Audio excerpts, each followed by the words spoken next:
తర్వాత ఈ వాక్యాలు ఉన్నాయి, ఈ వాక్యాలు ఇలాగే ఉంటాయి అన్నమాట. ఇవి కూడా నీకు అర్థం అవుతాయి అంతే వదిలేస్తున్నా. ఏ తర్వాత వెనక్కి తిప్పండి. ఇప్పుడు ఇక్కడ అన్ని స్త్రీలింగాలు ఉంటాయి. మకారాంత స్త్రీలింగ కిం శబ్ద. మనం పుంలింగంలో కిం శబ్దం చెప్పుకున్నాం, ఇప్పుడు స్త్రీలింగంలో కిం శబ్దం చెప్పుకుంటున్నాం. ఎలాగంటే కా కాం కయా కస్యై కస్యాః కస్యాః కస్యాం. కా అంటే ఎవతే, కాం ఎవతను, కయా ఎవతి చేత, కస్యై ఎవతి కొరకు, కస్యా ఎవతి వలన, కస్యా ఎవతి యొక్క, కస్యాం ఎవతి యందు అని ఈ విధంగా 7 విభక్తులకు ఇలా ఉంటాయన్నమాట. కా కాం చెప్పండి. కయా కస్యై కస్యాః కస్యాః కస్యాం. ఇది స్త్రీలింగాలు అన్నమాట. పుంలింగంలో చెప్పుకున్నట్టుగానే కిం శబ్దానికి కూడా మనం చెప్పుకుంటున్నాం అన్నమాట.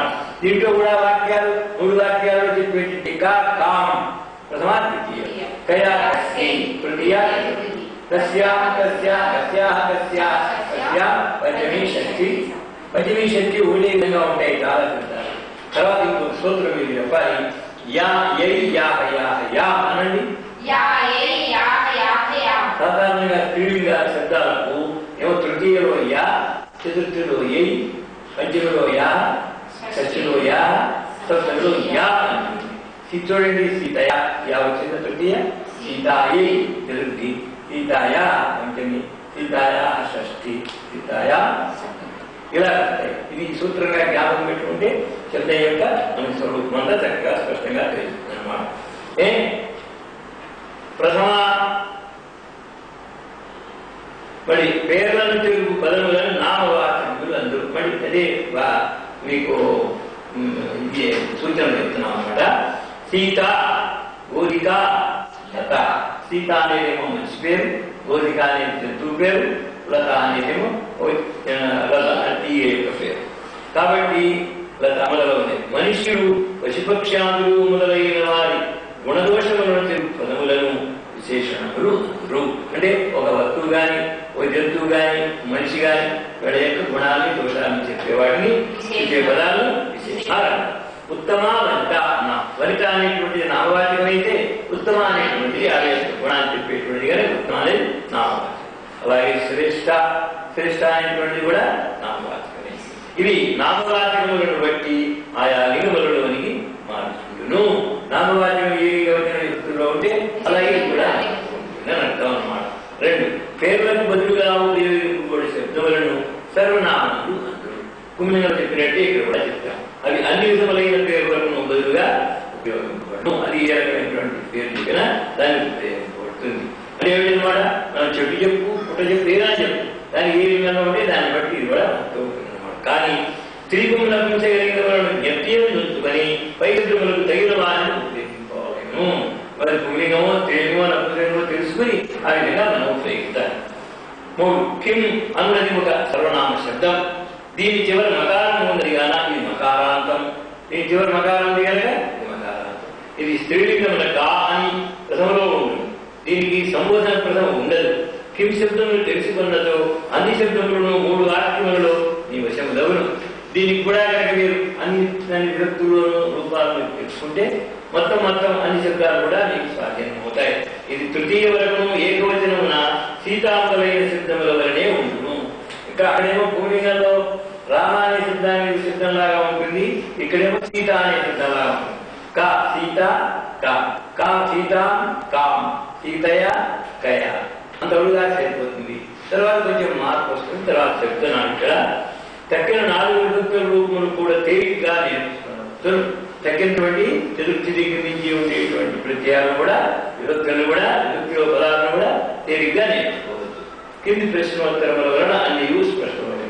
కా అంటే ఎవతే ఏది, కాం అంటే ఎవతని కూర్చి దేని కూర్చి, కయా ఎవరి చేత ఎవతితో, దేని కూడా దేనితో. చతుర్థి విభక్తిలో కస్యై ఎవతి కొరకు, పంచమి విభక్తిలో కస్య ఎవతి వలన ఎవతి కంటే, షష్ఠీ విభక్తిలో కస్య మళ్ళీ ఎవతికు దేని యొక్క దేనికి, సప్తమి విభక్తిలో కస్యా ఎవతి ఎందు మాట చూపిస్తాను. అనని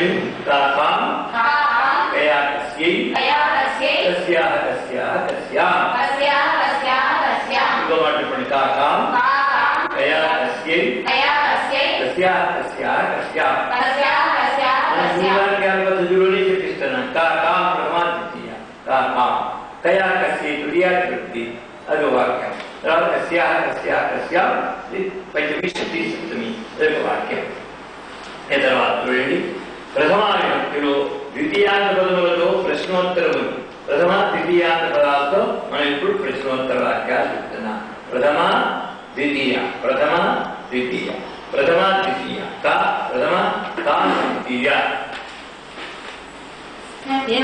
కా కా ఎవరిని గురించి వెళ్ళినది కా కాం ప్రతి గత కా కాం ప్రతి గత ప్రథమ ద్వితీయలో ప్రశ్నార్థక వాక్యం ఏమని కా కాం ప్రతి గత లత లలితను గురించి వెళ్ళినది లత లలితాం ప్రతి గత కా కాం ప్రతి గత లత లలితాం ప్రతి గత చెప్పండి మేడం కా కాం ప్రతి గత లత లలితాం ప్రతి గత అని ప్రథమ ద్వితీయం కలిపినటువంటి ప్రశ్న సమాధానం తర్వాత ఏది దేనిని గురించి వెళ్ళినది కా కాం ప్రతి గత గృహగోధిక జిల్లికను గురించి వెళ్ళినది గృహగోధిక జిల్లికాం ప్రతి గత అంటే బల్లి గృహగోధిక అంటే బల్లి అది జిల్లిక అంటే పురుగును గురించి వెళ్ళింది అర్థం ఇలాగే తర్వాత అన్ని మీకు అర్థం అవుతాయి తర్వాత తృతీయ చతుర్థి అంత పదములతో ప్రశ్నలు కయా కస్యై ఇక్కడ ఏం ఉపయోగిస్తాం తృతీయ చతుర్థిలో కయా కస్యై తిరిగినాము కయా